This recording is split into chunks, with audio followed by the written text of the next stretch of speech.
Oi, tudo bem com você? Welcome to Intermediate Portuguese, the only podcast that truly helps you tell your story in Portuguese the way you do in your native language. This is Ali coming to you from Salvador, Bahia, and after listening to this episode, you'll have some good vocabulary to disagree. When you don't agree with someone, you'll learn some good expressions. A few that are polite, quite a few that are impolite, and if you have access to the learning guide, you'll see much more in the pages of the guide. Just a reminder, if you are a member of the continuing education program, your guide is already there, so you can go there and download it to study. And if you are not a member and you would like to join us, visit portuguesewitheli.com/plg. It's portuguesewitheli.com/plg. And this is episode 146. Discordando, mas com respeito.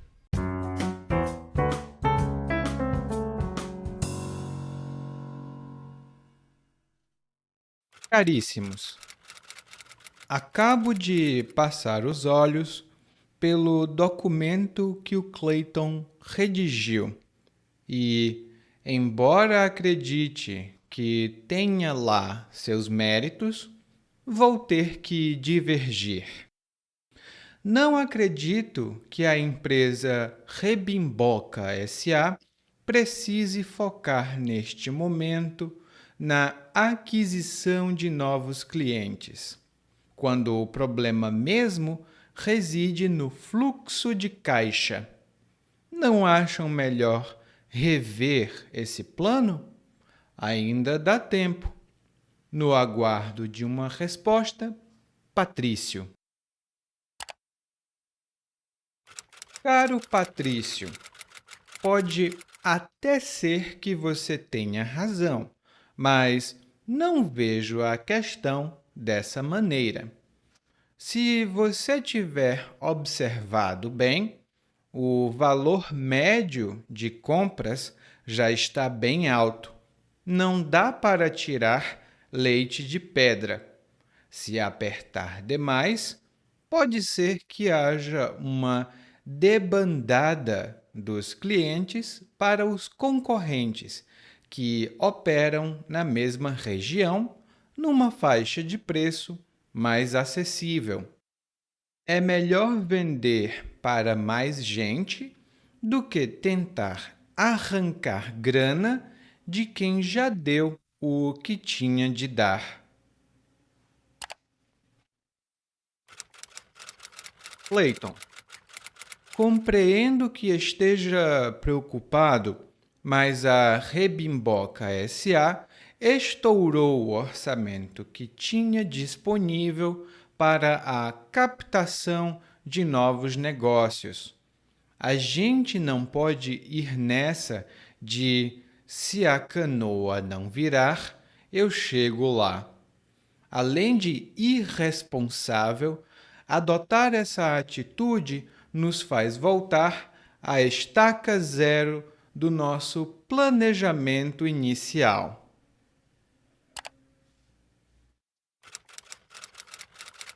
Patrício, primeiro, se a canoa não virar, é o cacete. Peço encarecidamente que pare de colocar palavras na minha boca. Já fizemos todas as pesquisas de mercado e avaliamos a capacidade de pagamento da clientela. Provamos por A mais B que, se a gente esticar muito a corda, os clientes vão embora. Se você concordar ou não, não dou a mínima. O que tenho são fatos. E contra fatos não há argumentos.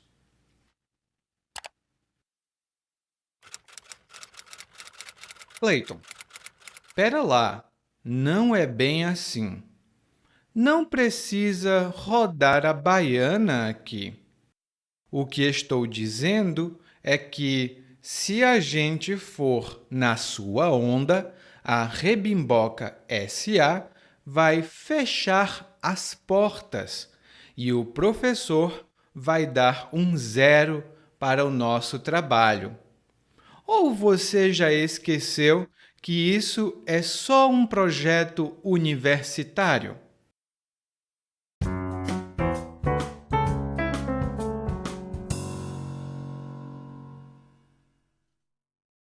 Hoje, nós não tivemos um monólogo. O que nós tivemos hoje foi uma troca de mensagens. Muito provavelmente, essas mensagens são e-mails por causa da forma como eles começam as mensagens e como algumas das mensagens são terminadas. E logo na primeira mensagem, que foi escrita por uma pessoa chamada Patrício, ele escreve, né? Caríssimos, acabo de passar os olhos pelo documento que o Clayton redigiu. Acabo de passar os olhos pelo documento que o Clayton redigiu. E a primeira coisa que nós devemos observar é que o Patrício utilizou a palavra caríssimos. E nós utilizamos essa palavra numa situação muito formal, quando nós falamos com um grupo misto, com pessoas de todos os gêneros. Se for um grupo de pessoas do gênero feminino, nós dizemos caríssimas. Mas para um grupo misto ou um grupo apenas de pessoas do gênero masculino, nós dizemos caríssimos. E o Patrício escreveu que passou os olhos pelo documento que o Clayton redigiu. Passar os olhos por alguma coisa significa dar uma olhada muito rápida, não colocando muita atenção. Então, quando o Patrício diz que passou os olhos pelo documento, o que ele quis dizer foi que ele olhou rapidinho, mas não se aprofundou.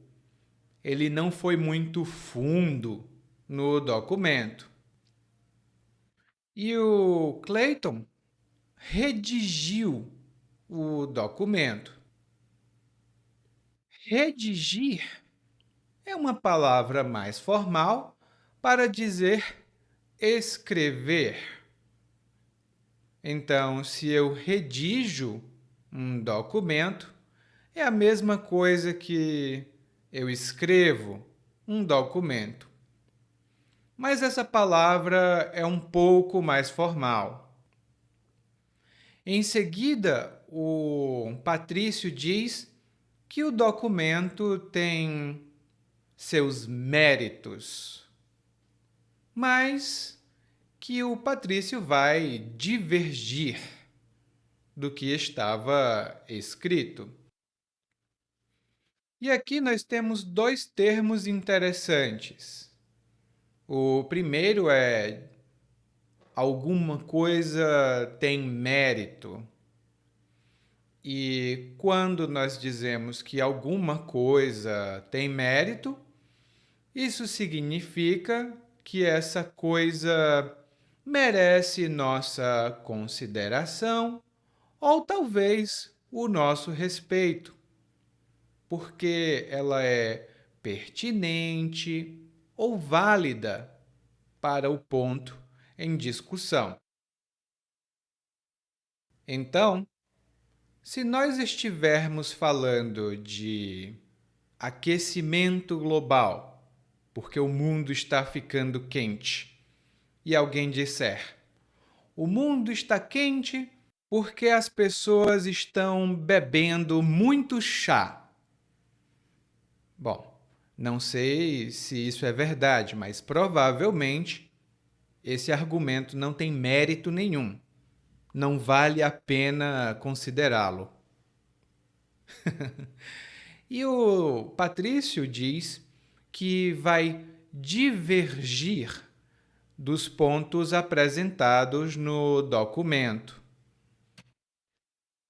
E quando você diverge de alguma coisa, ou você tem uma opinião que diverge de um outro ponto, isto significa que você discorda desse ponto da pessoa. É uma palavra um pouco mais formal. Quando você diverge de alguém, você tem divergências com essa pessoa. Por exemplo, eu divirjo da opinião de que você deve aprender um idioma como um bebê. Você não é mais bebê, então não é possível aprender como um bebê. Você vai aprender como um adulto que pensa que é um bebê. E eu realmente diverjo dessa opinião. Eu acho que temos outras maneiras melhores de aprender idiomas, ou um pouco mais eficientes, né? Bom, o Patrício então começa a expor, a mostrar por que ele diverge e do que ele diverge. Ele diz que a empresa para a qual eles estão trabalhando não precisa focar na aquisição de novos clientes. E a aquisição é a obtenção. É quando você obtém ou consegue alguma coisa porque você comprou ou fez algum esforço para conseguir. É uma palavra mais formal e vem do verbo adquirir. Por exemplo, para muitas pessoas, a aquisição da casa própria é um sonho quase impossível. Para muitas pessoas, a aquisição da casa própria é um sonho quase impossível, porque está muito caro, né? É difícil comprar casa agora. E aí o Patrício diz que a empresa não precisa adquirir novos clientes, porque o problema da empresa reside no fluxo de caixa. O problema reside no fluxo de caixa. E quando ele diz que o problema reside no fluxo de caixa, a palavra residir tem outros significados, mas aqui é a mesma coisa que está. Então, se o problema reside aí, o problema está aí. Essa é a razão do problema. Por exemplo, a minha impossibilidade de viajar agora reside no fato de que temos pandemia. A minha impossibilidade de viajar agora reside no fato de que temos a pandemia. E o fluxo de caixa é um termo mais formal. O caixa, normalmente, é o dinheiro que uma empresa tem, que ela pode gastar e que ela recebe.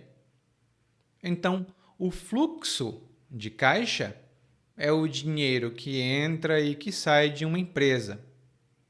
Mas hoje em dia é um termo mais popular e às vezes os meus amigos dizem que estão com problemas de fluxo de caixa. Muito provavelmente, eles estão gastando mais do que recebem. Talvez seja esse o problema da empresa. E o Patrício, então, termina a mensagem com duas partes. Primeiro, ele diz que ainda dá tempo de rever o plano. Ainda dá tempo de rever o plano.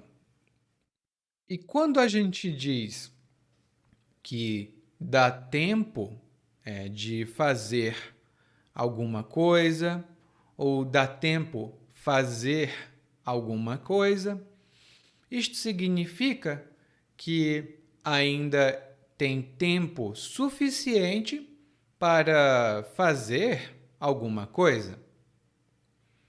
Por exemplo, eu estava me achando um pouco velho. Agora que eu tenho 70 anos, eu penso, será que ainda dá tempo fazer uma faculdade?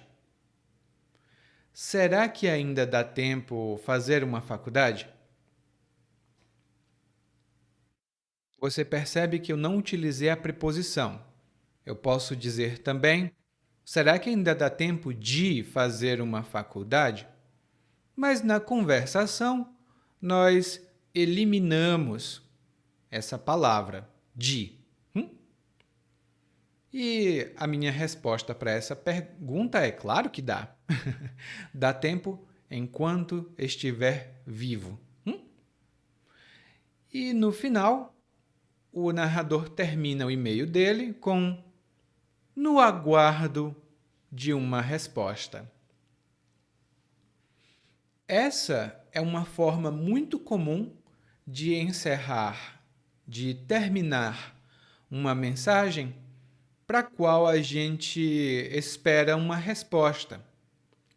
Por exemplo, "Oi, Paula, tudo bem?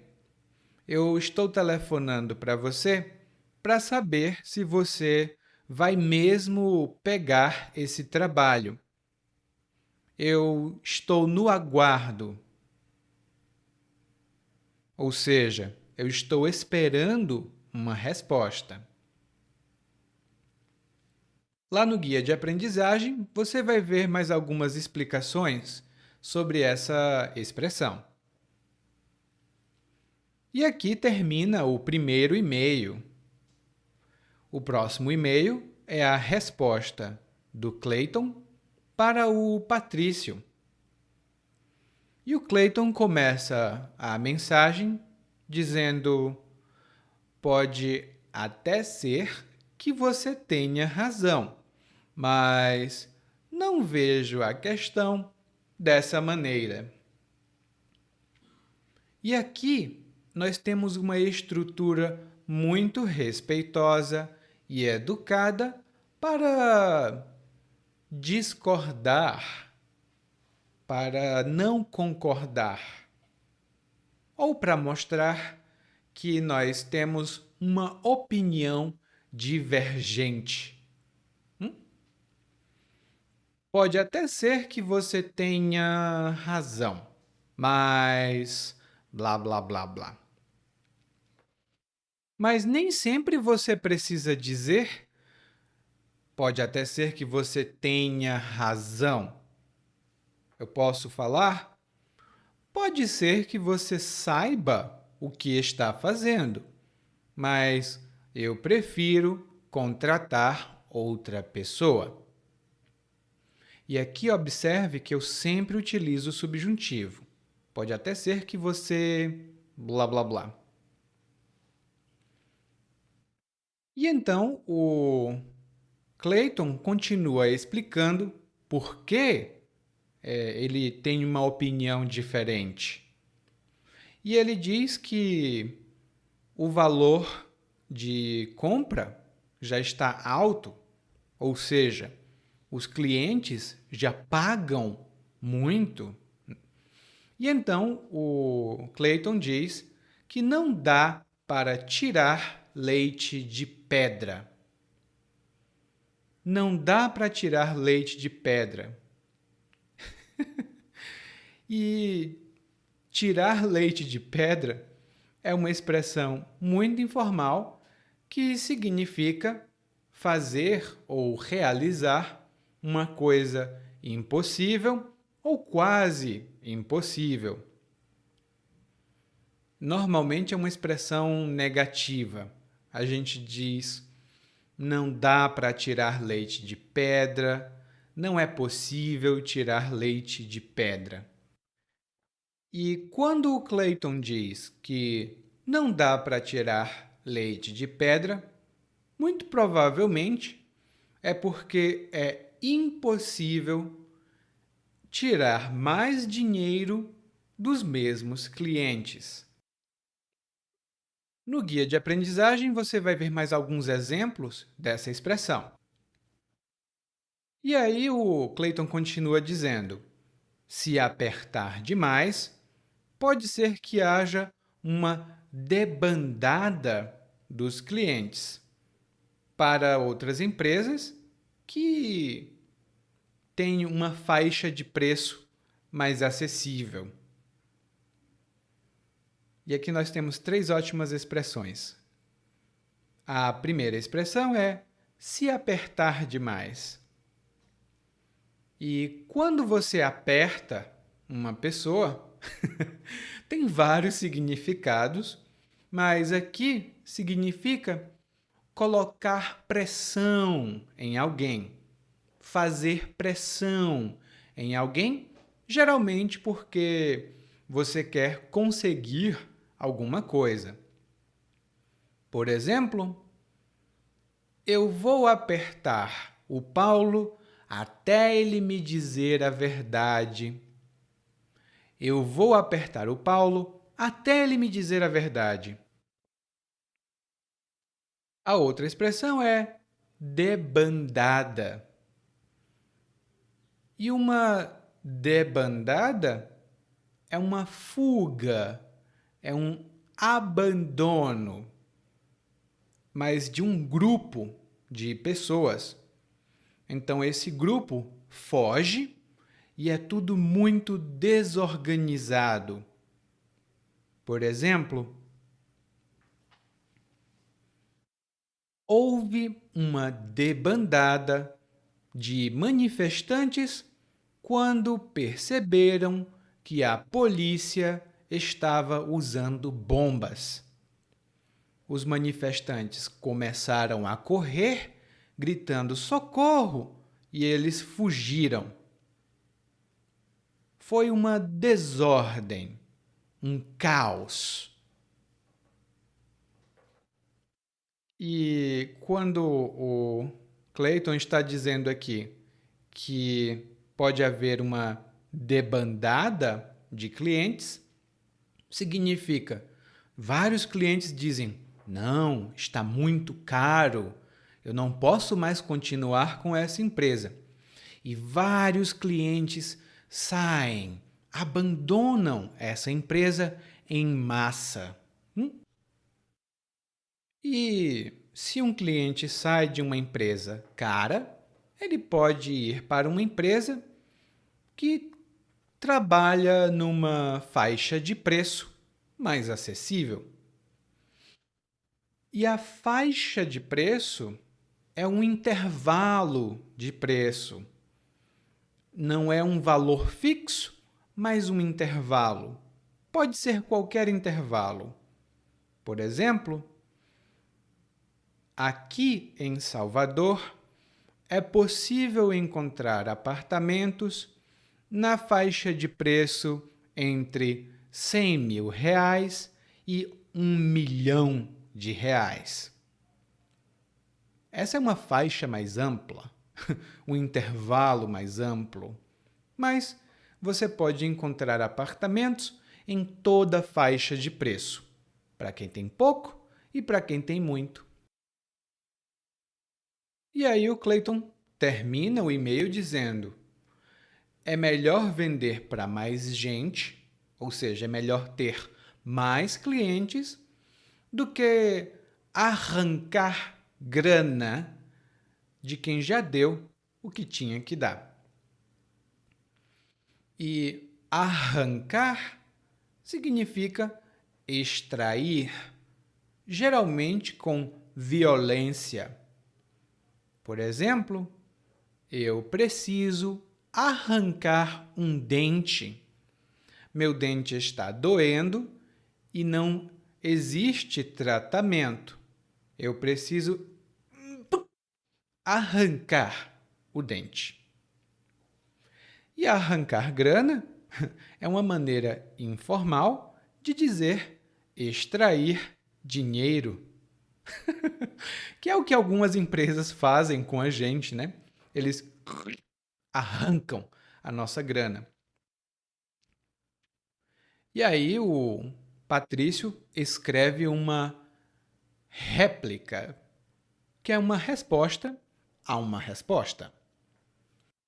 E a réplica do Patrício começa com uma forma muito educada de suavizar, de minimizar um desacordo. Então, o Clayton diz: compreendo que esteja preocupado, mas a empresa estourou o orçamento.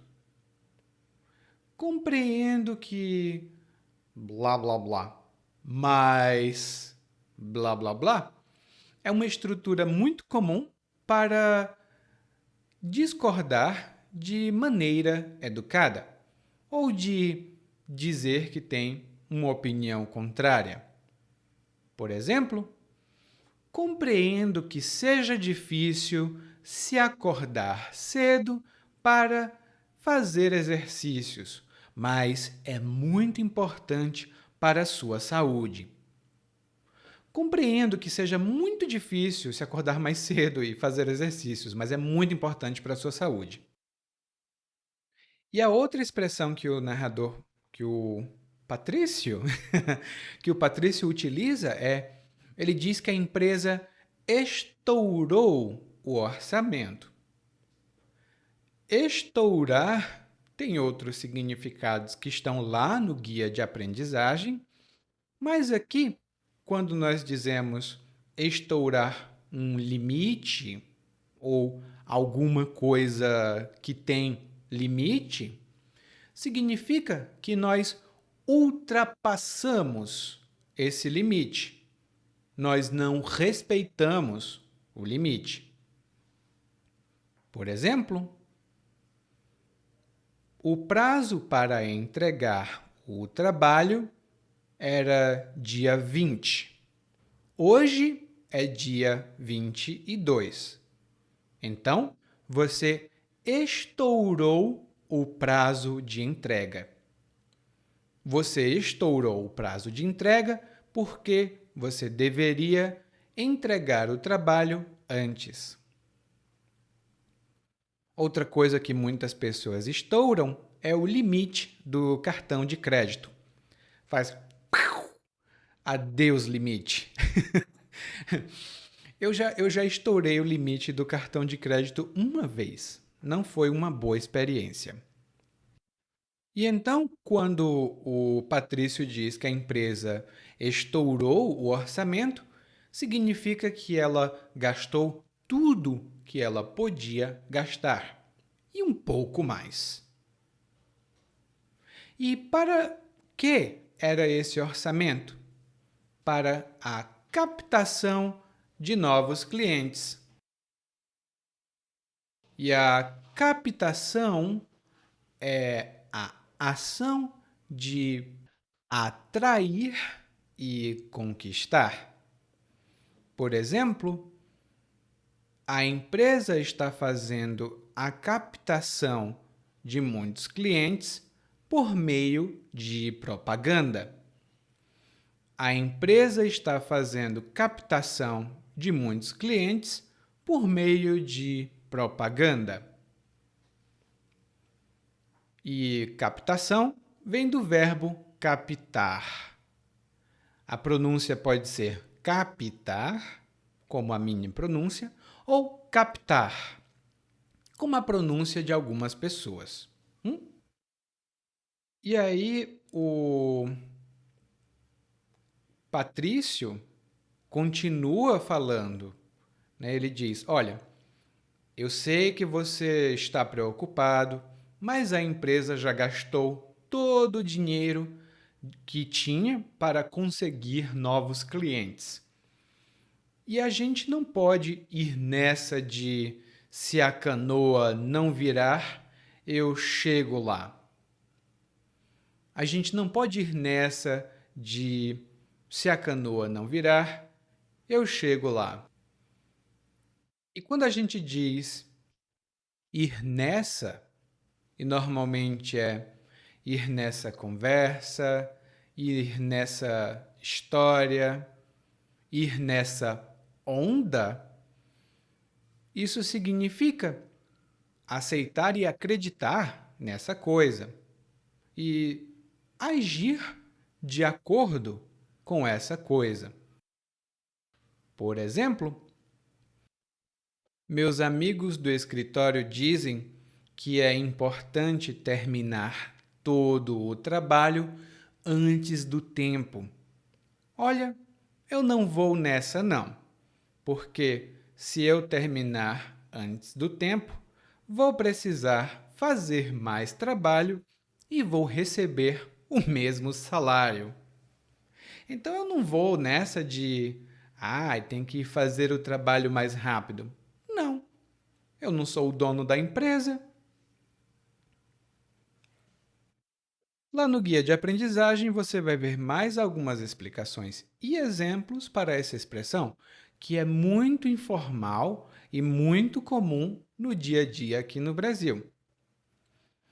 E quando o Patrício diz, a gente não pode ir nessa de se a canoa não virar, eu chego lá, significa a gente não pode concordar com essa ideia.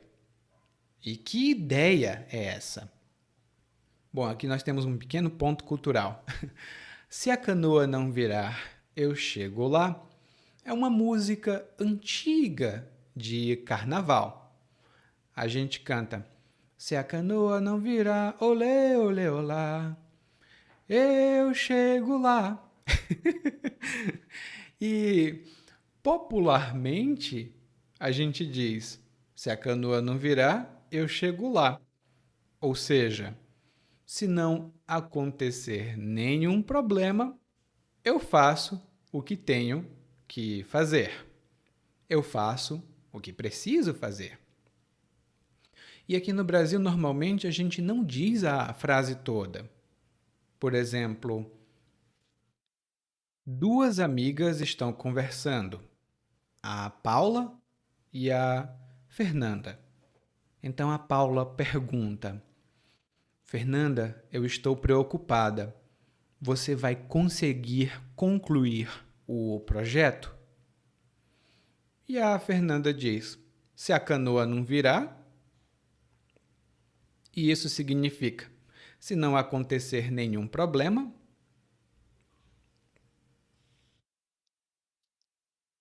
E o Patrício não gosta dessa atitude.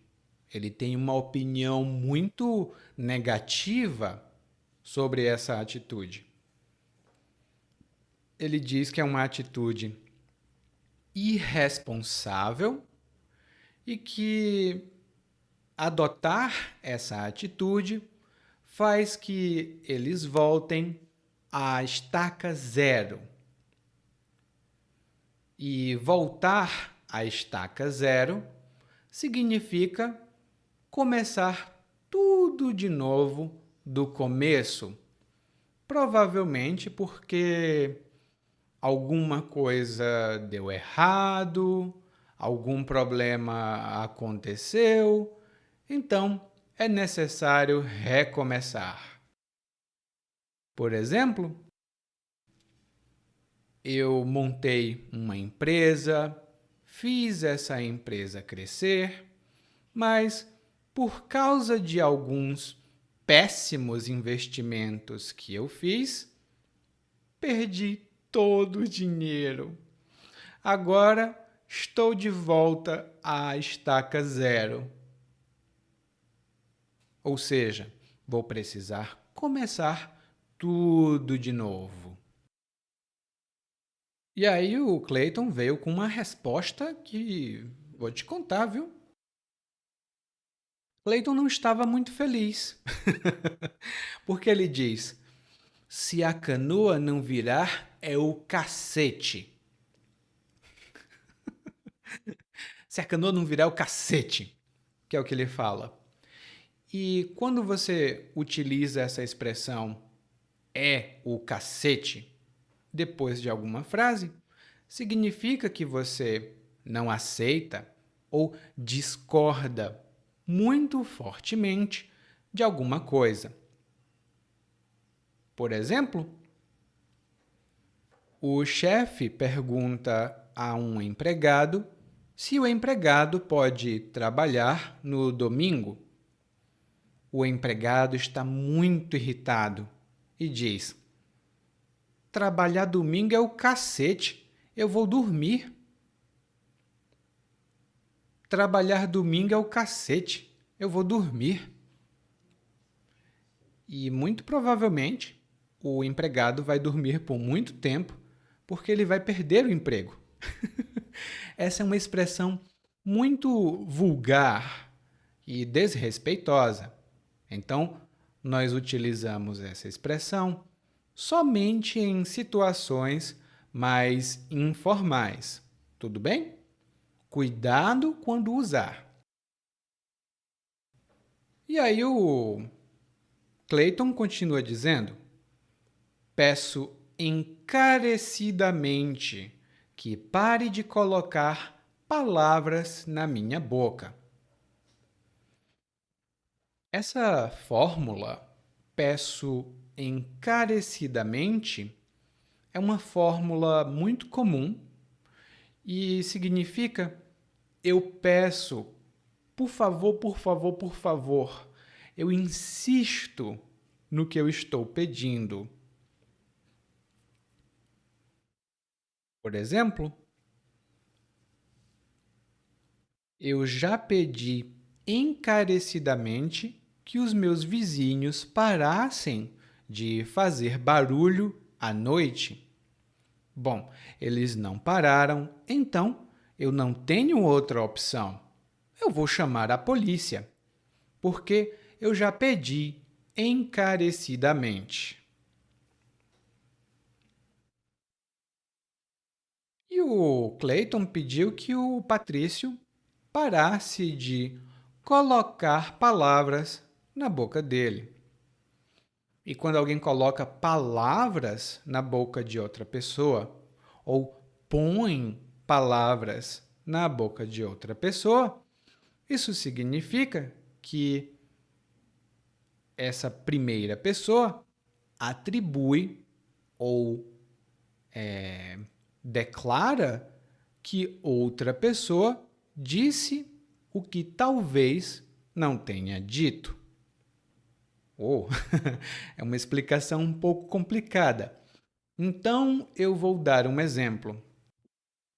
Por favor, não coloque palavras na minha boca. Eu não disse que a casa da Rafaela era feia. Eu disse que estava precisando de uma reforma. Eu não disse que a casa dela era feia. Eu disse que estava precisando de uma reforma. É muito diferente, viu? Não coloque palavras na minha boca. E isso significa, no caso do Clayton, que ele não concorda. Ele não falou se a canoa não virar. Então, o Patrício está colocando palavras na boca dele. E o Clayton diz que eles fizeram todas as pesquisas e provaram por A mais B que, se esticar muito a corda, os clientes vão embora. Eles provaram por A mais B que, se esticar muito a corda, os clientes vão embora. E aqui temos duas ótimas expressões. Provar por A mais B significa provar sem sombra de dúvidas, quando não tem espaço para qualquer questionamento. Ou seja, provar para além de qualquer dúvida. Por exemplo, os cientistas provaram por A mais B que as máscaras ajudam a evitar infecções por essas doenças respiratórias. Eles já provaram por A mais B que usar máscara ajuda. E esticar a corda, ou esticar muito a corda, é uma expressão informal que significa forçar uma situação até um ponto que já não dá mais para aguentar. Por exemplo, toda vez que a Carla chega em casa, o marido dela pergunta onde que está a comida.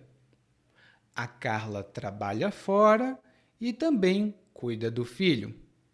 Na opinião dela, o marido está esticando a corda.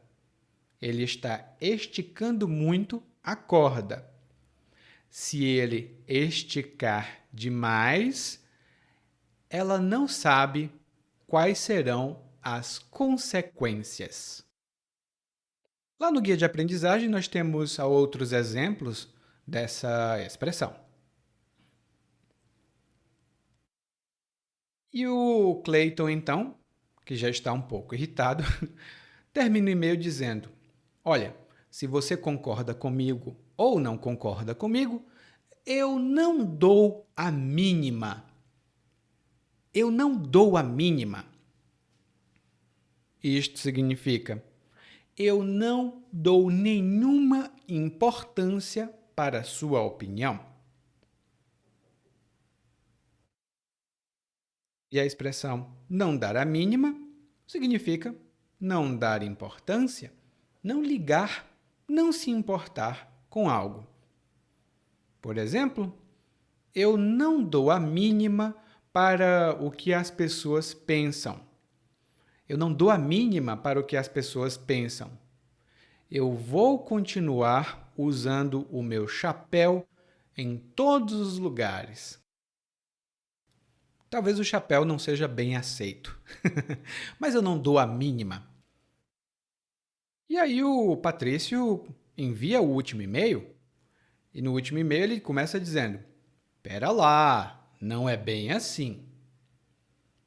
Duas expressões ótimas aqui no Brasil. Pera lá. Essa pera lá significa calma aí, calma aí. E é quando a gente provavelmente discorda do que alguém está dizendo, ou a gente acha que alguém está dizendo algo que é uma bobagem, uma idiotice, ou é mentira. E nós vamos apresentar um ponto contrário. Por exemplo, espera lá, não é porque eu seja seu amigo que eu preciso fazer as coisas gratuitamente para você. Espera lá, não é assim. Amigos, amigos, negócios à parte. E a outra expressão, não é bem assim, tem um significado parecido e é bem informal também. Eu posso dizer: ei, calma lá, espera aí, não é bem assim. Eu sou seu amigo, mas eu não sou seu empregado. Não é bem assim. Você precisa me pagar.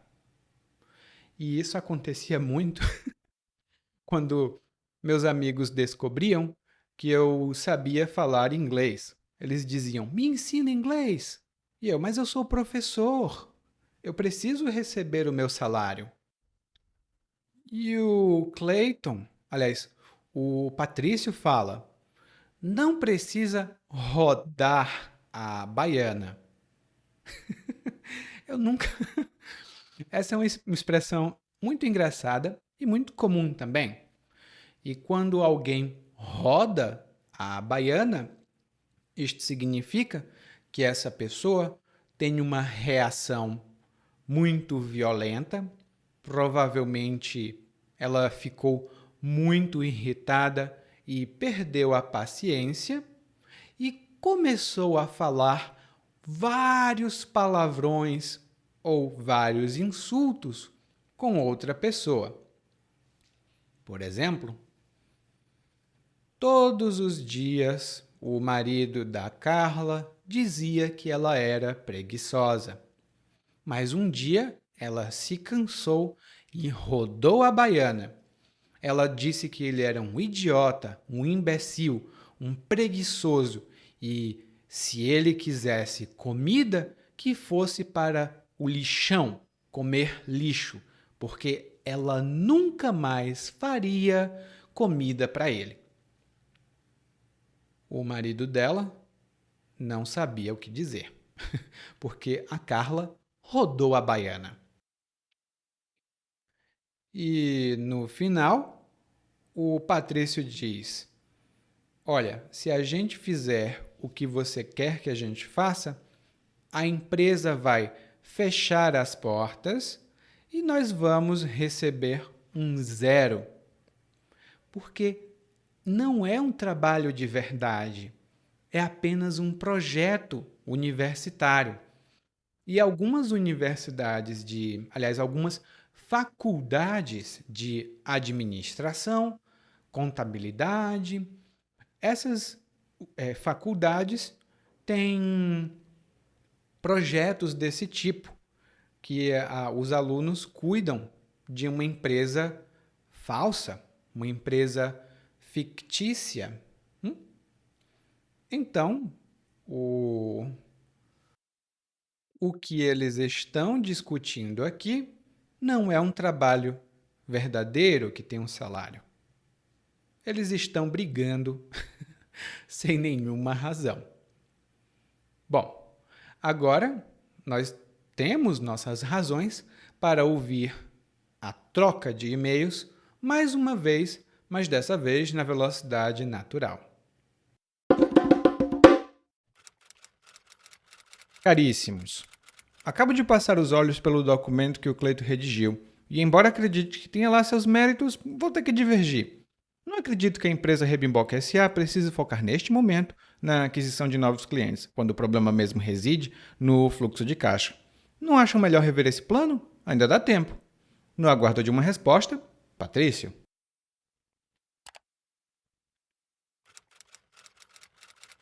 Caro Patrício, pode até ser que você tenha razão, mas não veja a questão dessa maneira. Se você tiver observado bem, o valor médio de compra já está bem alto. Não dá para tirar leite de pedra. Se apertar demais, pode ser que haja uma debandada dos clientes para os concorrentes que operam na mesma região, numa faixa de preço mais acessível. É melhor vender para mais gente do que tentar arrancar a grana de quem já deu o que tinha de dar.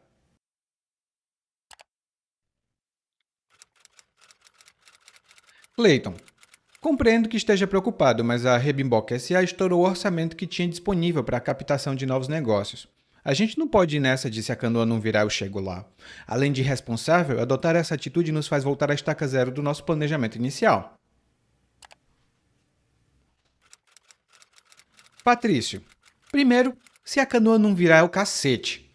Peço encarecidamente que pare de colocar palavras na minha boca. Já fizemos todas as pesquisas de mercado e avaliamos a capacidade de pagamento da clientela. Provamos por A mais B que, se a gente esticar muito a corda, os clientes vão embora. Se você concordar ou não, não dou a mínima. O que tenho são fatos, e contra fatos não há argumentos. Pera lá, não é bem assim. Não precisa rodar a baiana aqui. O que eu estou dizendo é que, se a gente for na sua onda, a Rebimboca S.A. vai fechar as portas e o professor vai dar um zero para o nosso trabalho. Ou você já esqueceu que isso é só um projeto universitário? Oi, tudo bem? Provavelmente você escuta nosso podcast há algum tempo. Bom, se não for o caso, eu me apresento para você.